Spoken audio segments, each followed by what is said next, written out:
Redefined is hosted by me, Zainab Salbi, and brought to you by Find Center, a search engine for your soul. Part library, part temple, Find Center presents a world of wisdom, organized. Check it out today at www.findcenter.com, and please subscribe to Redefined for free on Apple Podcasts and Spotify.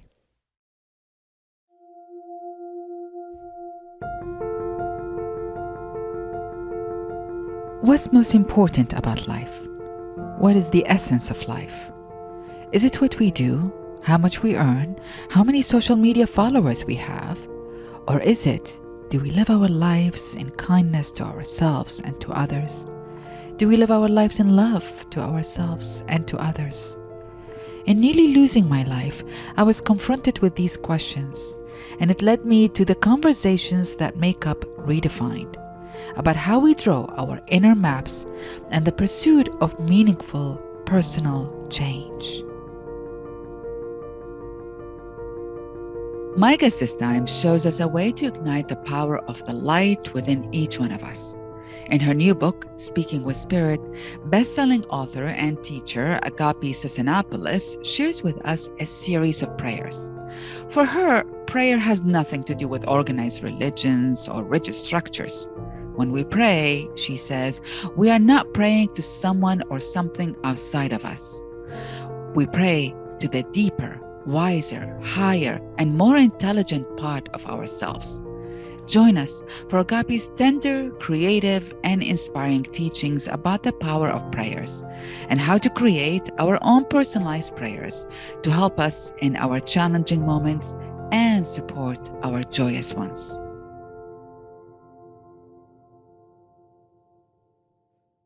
Coming home.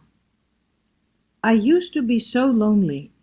Lonely at my house, lonely when I got back to sleep, lonely when I was alone. When I was with people, I was never lonely. But when by myself, loneliness would hit my home. And then one day I heard a voice, "Why don't you move in? I live alone too. You would like it here. Move in with me." I looked around and it was me talking to me. My house was empty. "Wow," I said. "I left that beautiful place a long time ago, going out looking for others to fill my home. And I left my house empty. Move in with me. You will like it here. You'll never have to pay rent. I'll never evict you. You will be my honored guest. I know you, your likes, your dislikes, your little quintessential idiosyncrasies. I know you.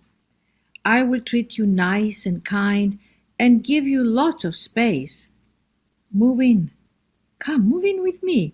I looked into my eyes, my heart, and I saw the love for me. I surrendered. I opened the door and moved in, into my empty house that I had left a long time ago. It was exactly as I left it. It had just missed me. I moved in and never left, and never felt alone anymore, for my house filled with love once I accepted such a kind, tender invitation. Such a beautiful way to start us off. A prayer from your new book, Speaking with Spirit. Such a beautiful way. Thank you, Agapi. Tell me, we are living in a time of loneliness, right? I heard a friend said the disease of the century is actually not COVID. It's the disease of the century is loneliness, that so many people are struggling from loneliness. Can you start us off with your story of loneliness and how did you come to arrive home? Well, thank you so much, first of all, my dear Zainab. Just being with you in conversation, in your presence, is anything but lonely. It does definitely. I would definitely move in with you if you ask me anytime. Anytime. We're both single women, anytime. Um, and the late Thich Nhat Hanh said, "There's never been a time that it's easier to avoid the relationship with yourself." partly now it is easier because we have so many attractive distractions with social media, with the endless technology, being constantly on our phones. I mean, I have discovered that my phone has become an extension of my arm. And that's where the loneliness is, because what has happened with the pandemic, because we have such less interaction with people, and a lot of the meetings and the events with people and everything that's been such a habit for us, the world as we know has changed. For all of us, we had to face the emptiness. And in my heart, there's always been a prayer of finding agape. Exactly. I think Finding Agapi. finding Nemo or finding agape. Where is agape in all this crowd? It's been progressive because I started my spiritual path clearly when I was in Greece as a teenager, because my mother introduced me to yoga and meditation.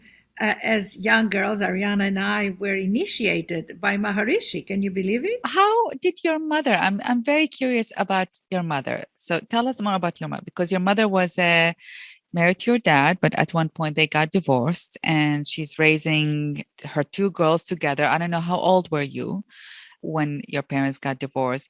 But you talk about your mother as being very clear in her spirituality, and I'm very curious, and how she saw spirituality versus religion in how she raised you, and how had that impacted you. Absolutely. She wasn't religious, Zainab.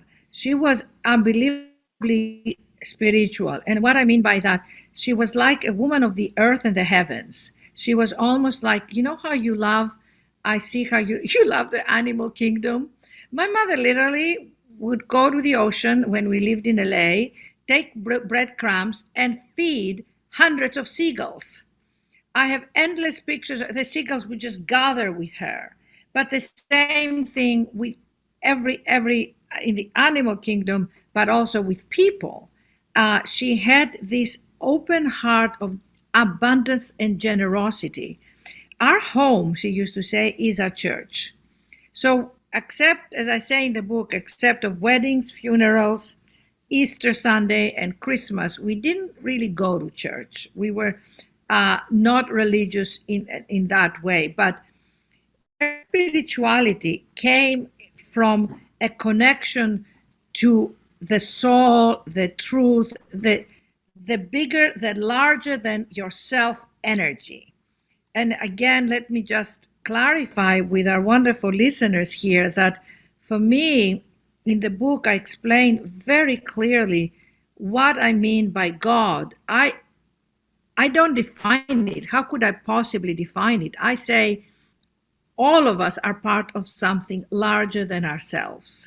Let me ask you about that. Let me ask you about God, actually, because I love your perspective on God. It's a very controversial God. I think it's a very controversial thing. The other day, I just met a young man, and he was just every other word said God, God, God, wherever God leads me, wherever God. And people who listen to this podcast know I'm in love with God. And yet I found myself so uncomfortable at his frequent mention of God. And I went to that judgmental state.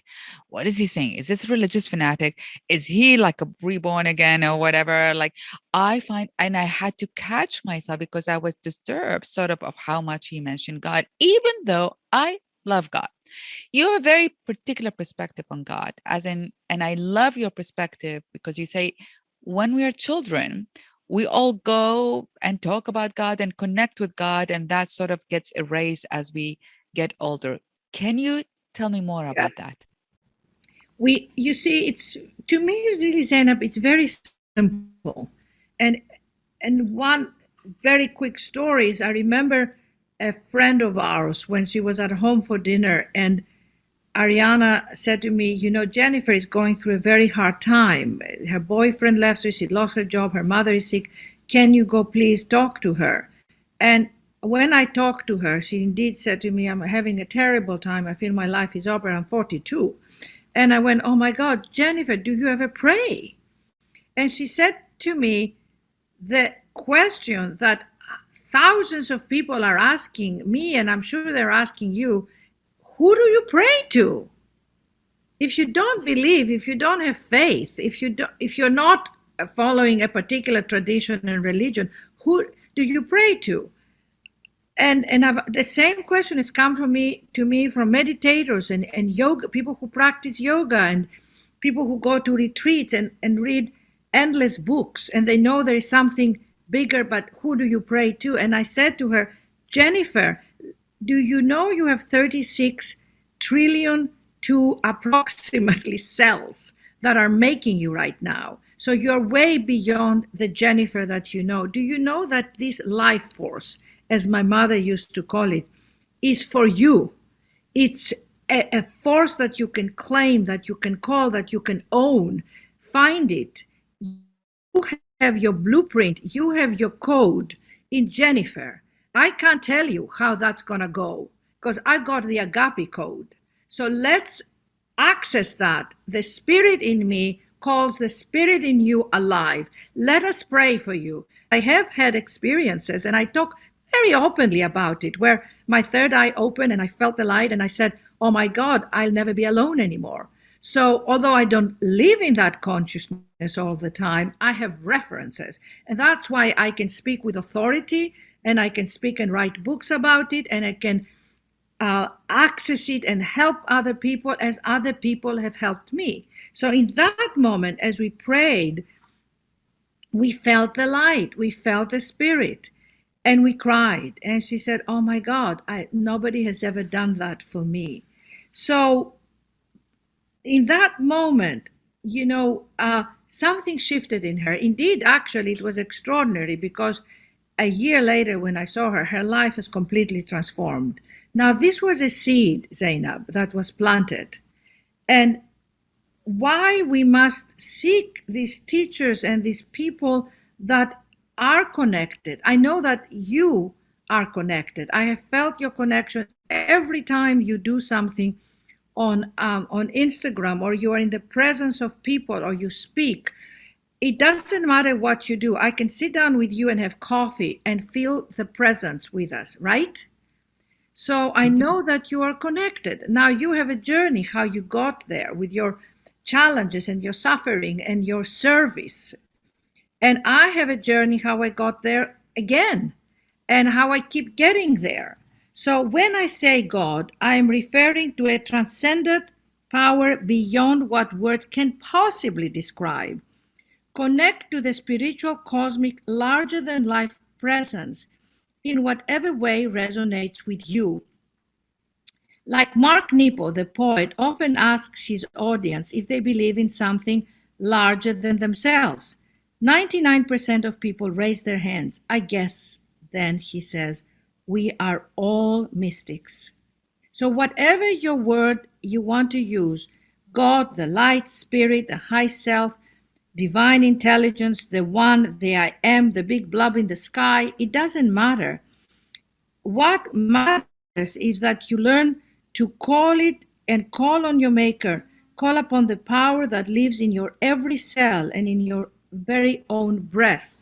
And anybody who is listening to this, we don't know if you might be the next person to uncover a way for all of us to get there, because we're all looking for the roadmap.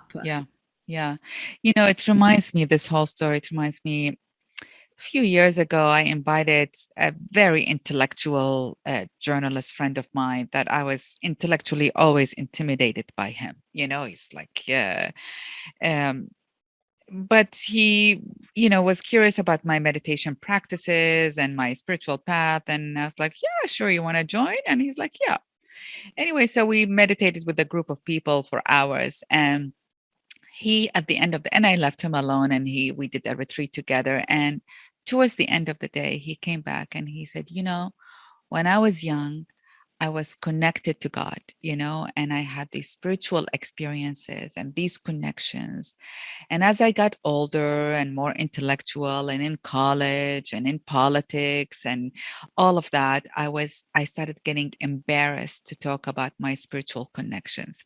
And I started eventually over time cutting any spiritual connection that I have to the divine, to God. He called it God at the time. You're saying it doesn't matter what we call it.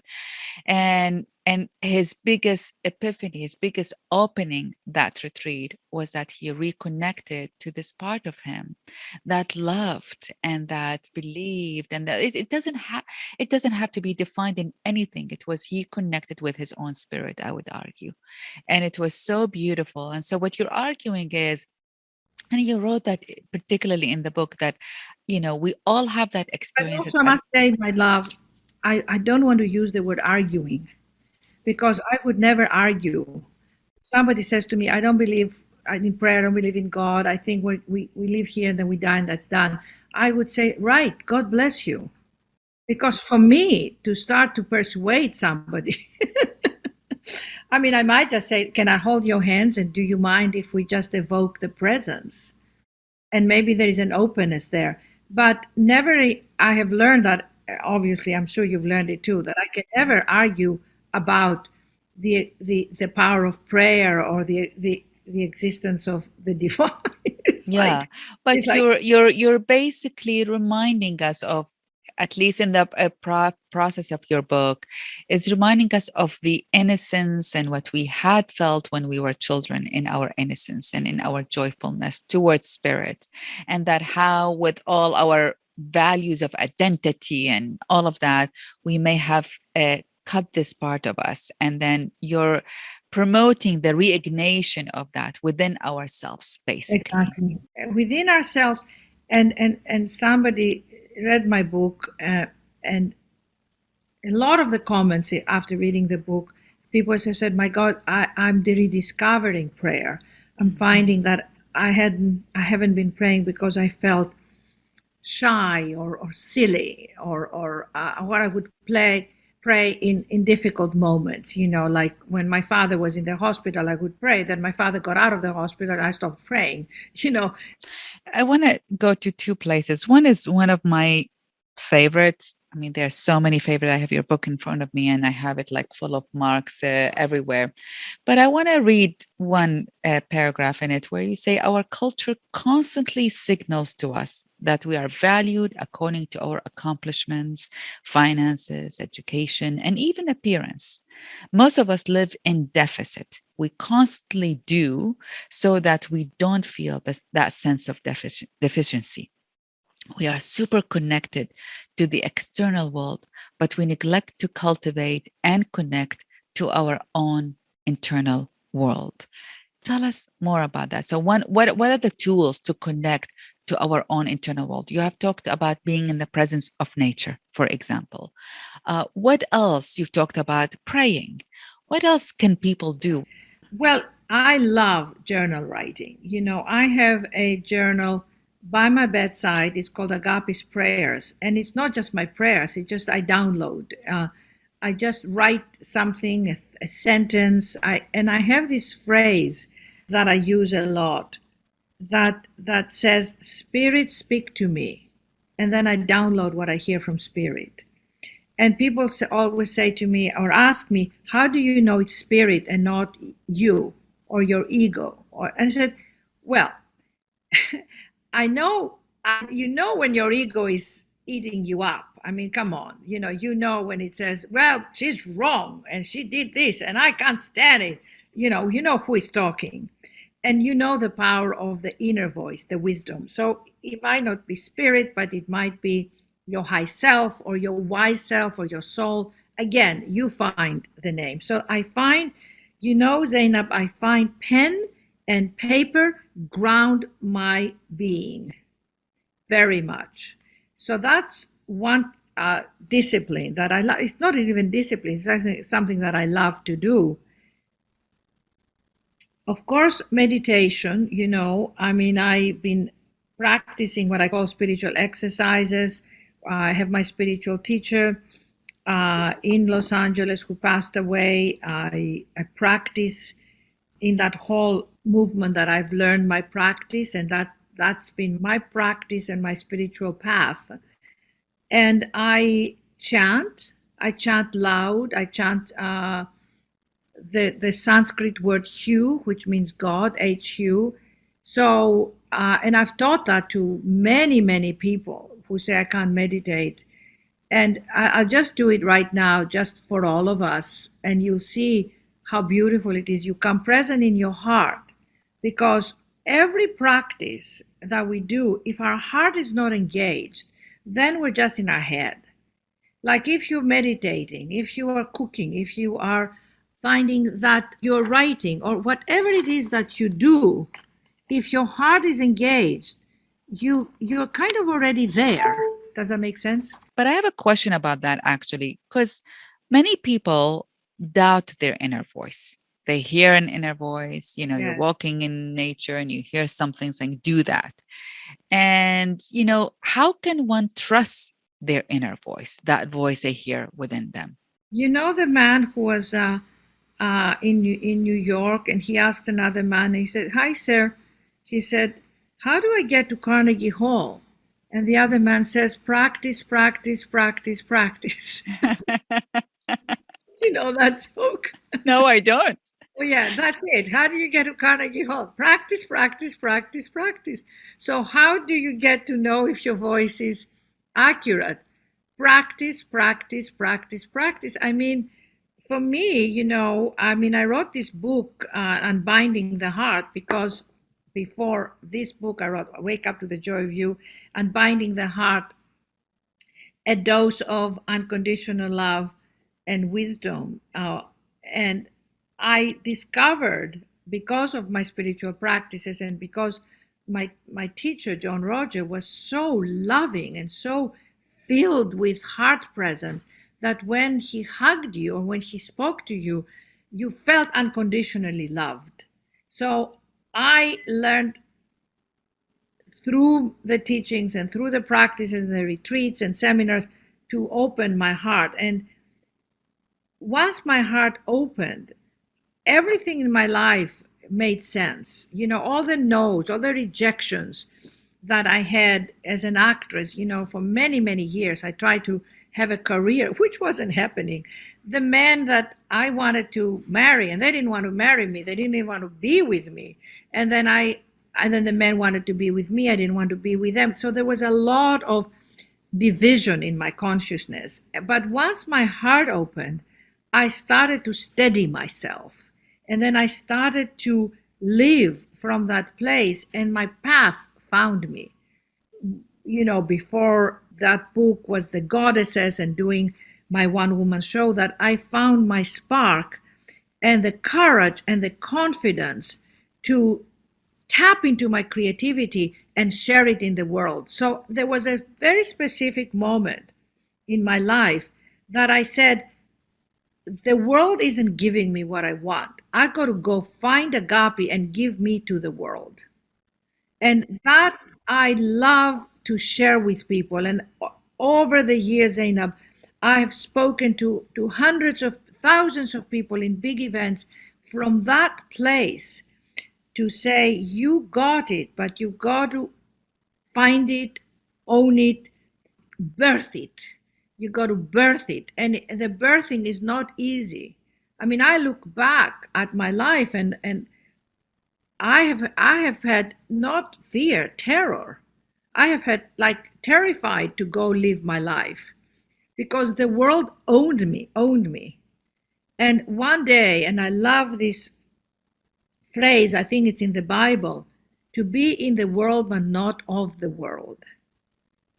And the more I mature, or the more the years go by, the more the world kind of subsides and the inner rises, so that the world doesn't, who thinks what of me, or how do I look, and who is doing what versus to what I'm doing. So all that of the comparisons, the striving, the wanting to be something more, my God, that is That is the greatest erroneous thing we do in our consciousness, to think that if we did more, if we accomplished more, if we had more degrees, if so and so loved us, if we had more followers on Instagram, we will be valued more. Basta, stop. We've got to stop the insanity. Who we are. And I think the other day when we're in conversation, somebody said, "What is my purpose?" Our only purpose on this earth is to wake up to who we are.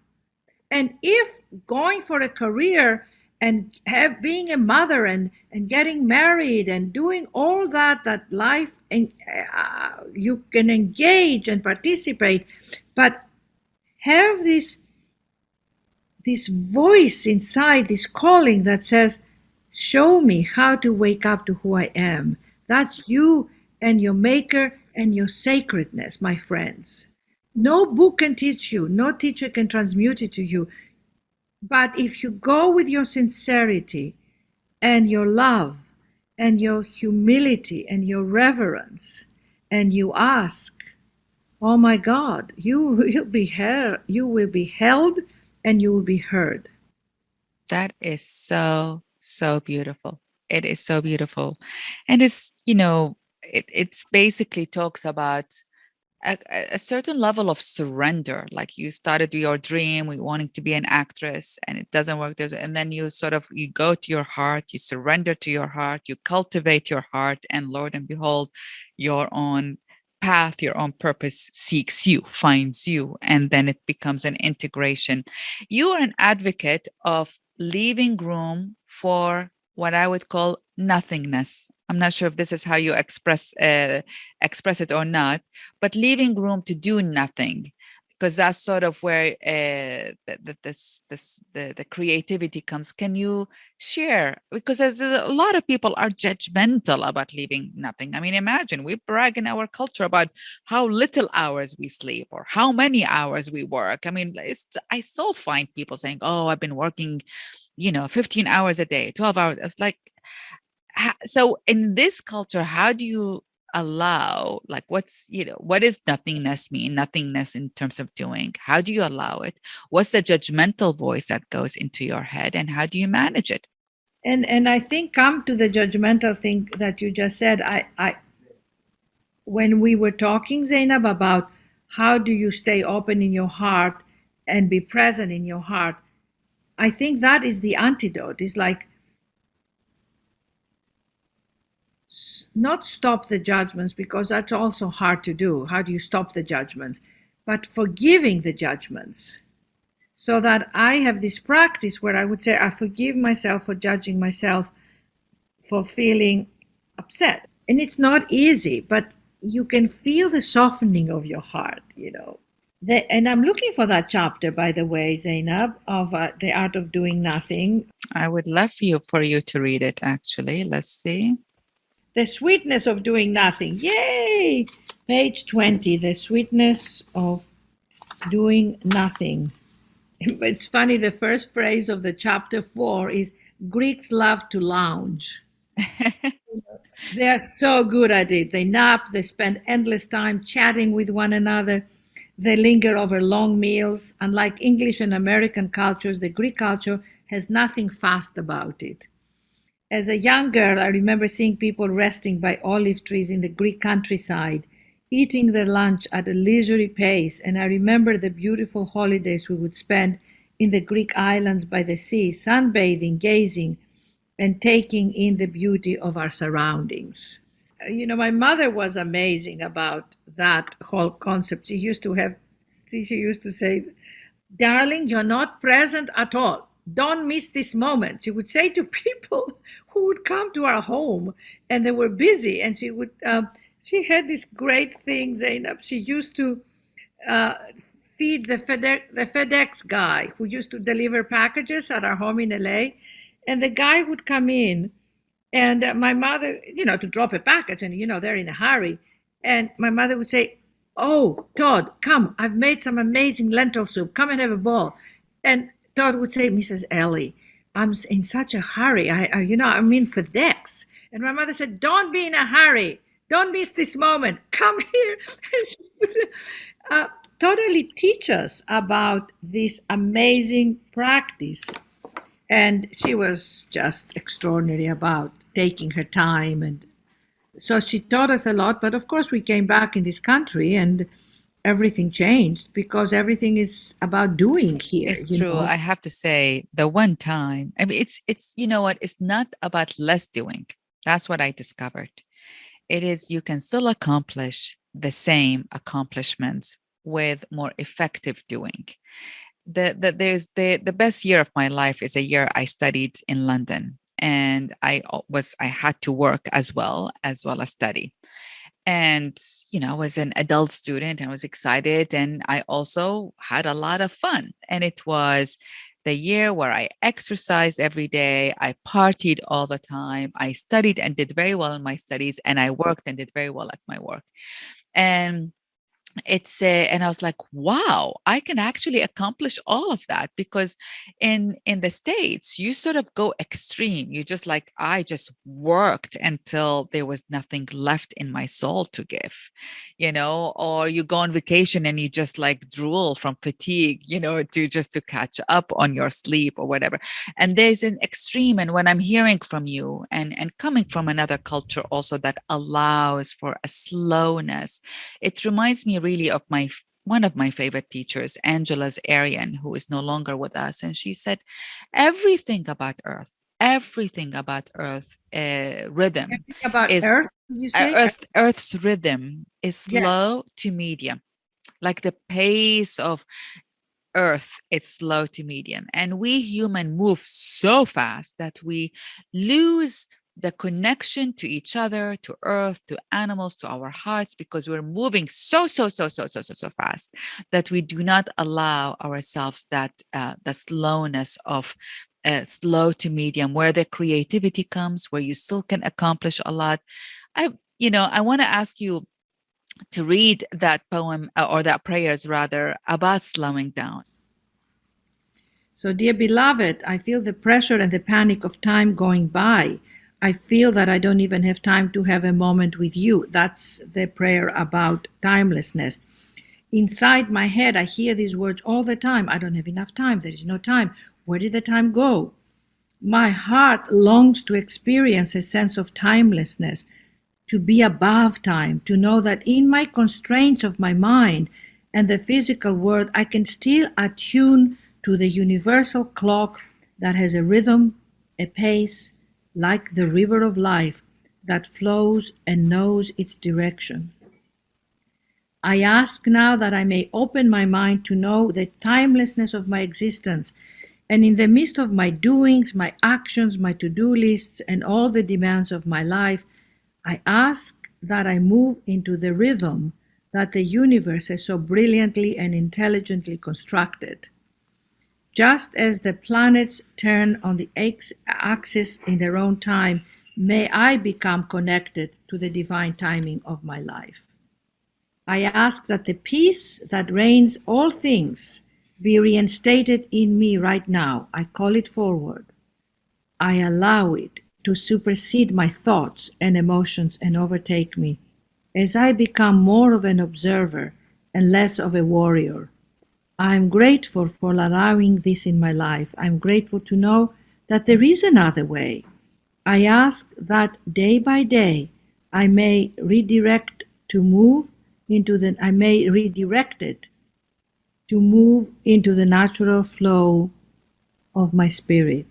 Thank you, and so be it. So that's about timelessness. That's so beautiful.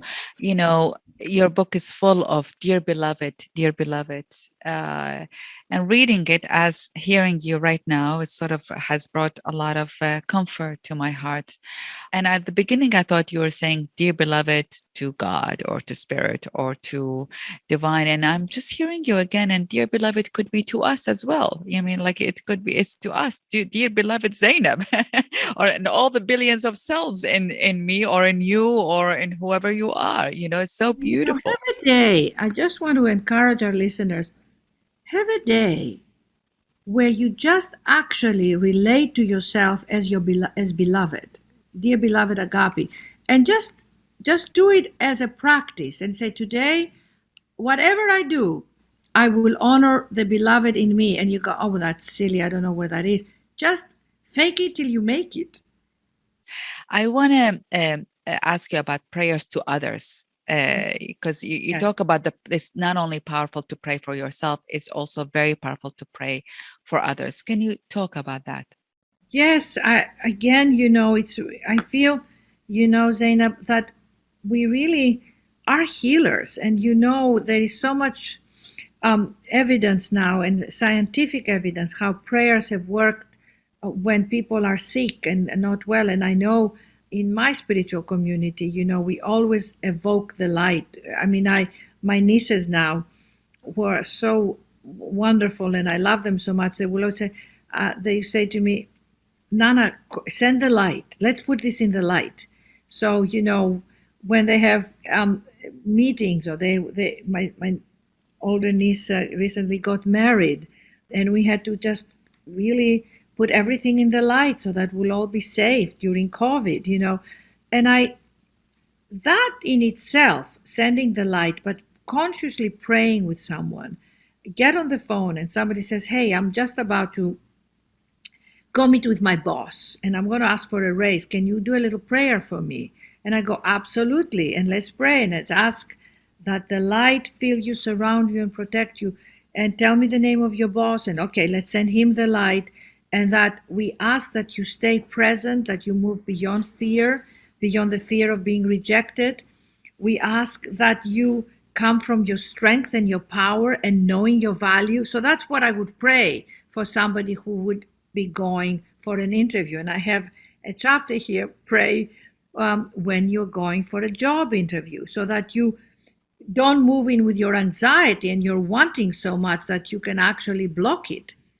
And anything in the day, just for your day, just asking for the light to go with grace and ease.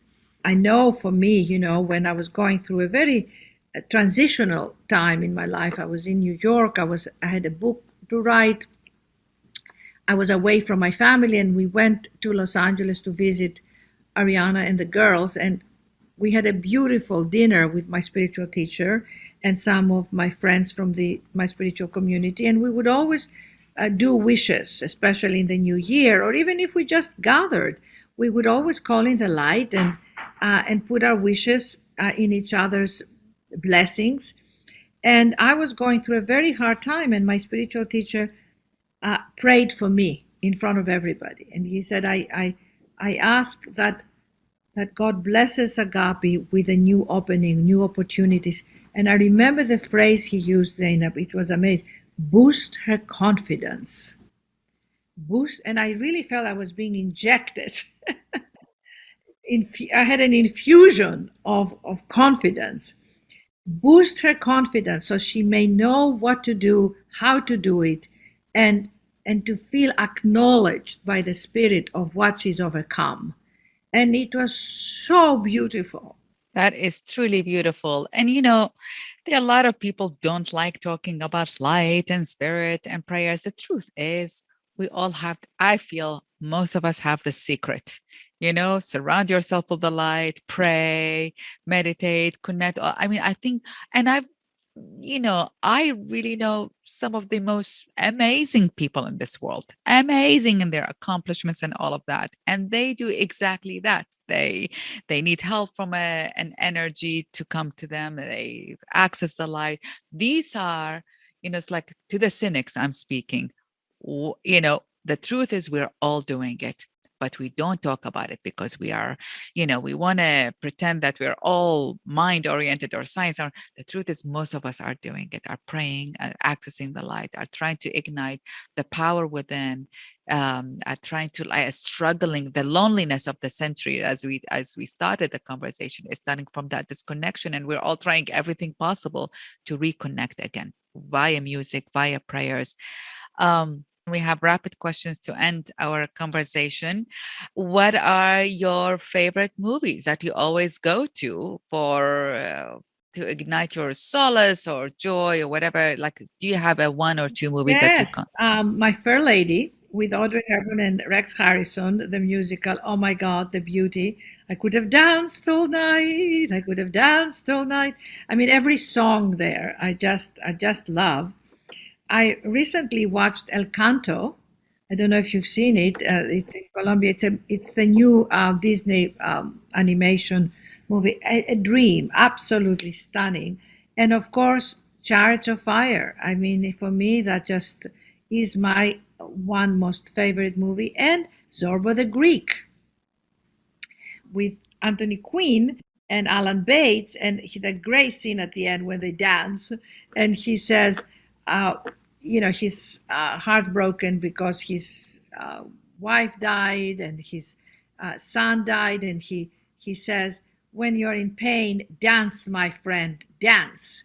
And English writer who is very constricted says, "Zorba, teach me to dance." I love it. Watch that scene. I love it. How about books that you always have by your nightstand or with Oh, you? I have to say, like you, Rumi, Hafiz, Kabir, Khalil Gibran, these are my guys.